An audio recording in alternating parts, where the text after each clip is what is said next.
Cloak and Dagger. The streets of Bridgeport were lively despite the wet, early winter chill that filled the air. Half a dozen vessels were moored at the naval base, and the bars were overrun with sailors and Marines alike, each of them trying to sing louder, fight harder, and drink deeper than the others. Music and light spilled from every doorway in the downtown district, and despite the late hour, the revelers showed no signs of even slowing down. Those streets were a double-edged sword as far as David Anders was concerned. The section chief was dressed in civilian clothes, and between his bulky overcoat, the dark scarf wrapped around the lower half of his face, and the watch cap he had pulled down to his eyebrows, it was almost impossible to recognize him. He was just one face among the crowd made up of reds and greens, blues, tans, and grays.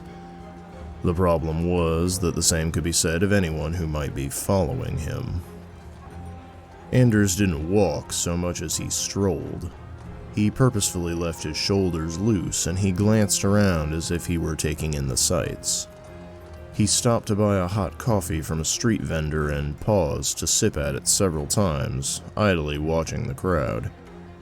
He peered into windows as if he were thinking about making a purchase, and he even cut through several establishments, just to step out through their back doors before he doubled back the way he'd come. He knew he was being paranoid, but he couldn't shake the feeling that something was wrong. Anders hadn't lived this long by ignoring feelings like that. Once he was sure he didn't have anyone on his back trail, or as sure as he could be at least, Anders slipped into a side alley off of Regent Street. He passed side doors and garbage cans, skirting the bright yellow pools cast by the security lamps. He turned right at the first breezeway, then left at the second, snatching a glance behind him every time. He saw no one, but took no comfort in that fact. He slid his right hand into his pocket, gripping the JN-22 pistol he usually kept in his desk drawer, and flicked the safety off with his thumb. Anders paused at the corner, catching his breath. Peering round the corner, he saw the broken-down loading dock he'd been told to meet at. A straight-backed bench had been pushed against the wall, and a man sat in it. He had his hands tucked into his pockets and his hat pulled down low on his forehead, but Anders recognized him all the same. He let out a long, slow breath, but he didn't take his finger off the trigger as he approached. "Just what in the hell do you think you're doing, Nicholas?" Anders hissed between his teeth as he approached the man seated on the bench. "We have protocols for a reason. You can't just break them when it suits you to..." Anders trailed off as he drew closer. Nicholas hadn't moved. He hadn't reacted to Anders' tirade in the slightest. The section chief felt a chill go up his spine and the hair on the back of his neck rise up. A chill breeze swept down the alley and caught the edge of the seated man's hat.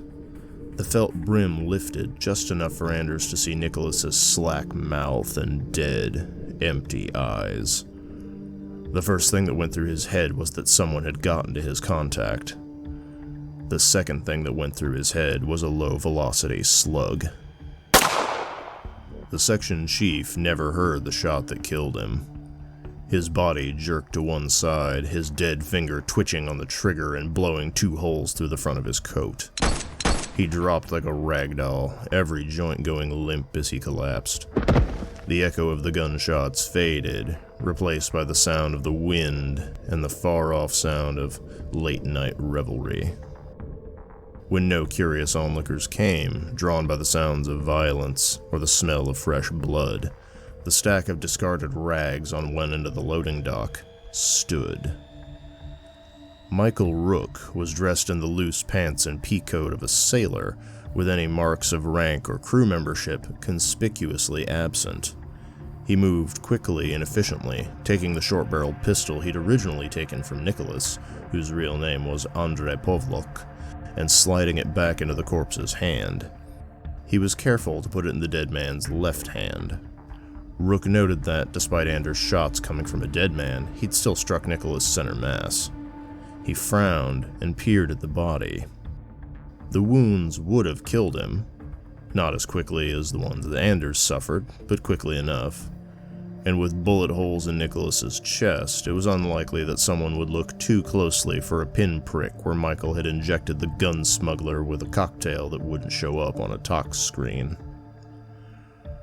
Rook turned up his coat's collar and walked away from the two dead men. 3 blocks away, he peeled off his leather gloves, exposing tan, long-fingered hands before he tossed the gloves into a garbage can. As he turned the corner, he drew a flask from his inside pocket and sipped at it. He let his steps grow staggered and unsure, like a man who hadn't taken off his sea legs before he'd begun imbibing. He wandered back into the crowd, and in moments, it had swallowed him. The agent took his time. He wandered through the bars, joining in with a chorus of the royal anthem and raising a glass. He bought a cup of hot tea with honey and sipped at it as he walked. He even sat on a bench, letting his eyes go unfocused as he pretended to be no different than any of a dozen other drunks wandering back and forth across the district. No one paid him any mind. More importantly, he saw no familiar faces. In time, he stumbled his way to a payphone, closing the sliding door behind him and dialing a number from memory. The line rang 5 times before it was automatically picked up. "The cuckoos are sleeping," Rook said, clearly enunciating his words. Peregrine returning to Falconer. Rook hung up the phone, wiped at his nose, and jammed his hands in his pockets before hailing a cab.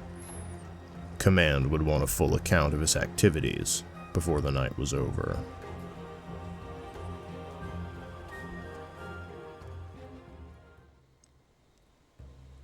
Thank you for staying to the end of this story. Cloak Dagger is the introductory story for the tabletop RPG supplement Army Men Medals of Honor, which introduces the medals system into the RPG Army Men, a game of tactical plastic. Links to both the core book, as well as the supplement, can be found in the video description below. If you enjoyed this story, and you'd like to hear more tales from the Plastos Federation, then please like the video, subscribe to the channel, share it on your social media, and leave a comment with the sort of story you'd like to see going forward. The world of Army Men is still fresh, and where we explore next is, at least partially, up to you.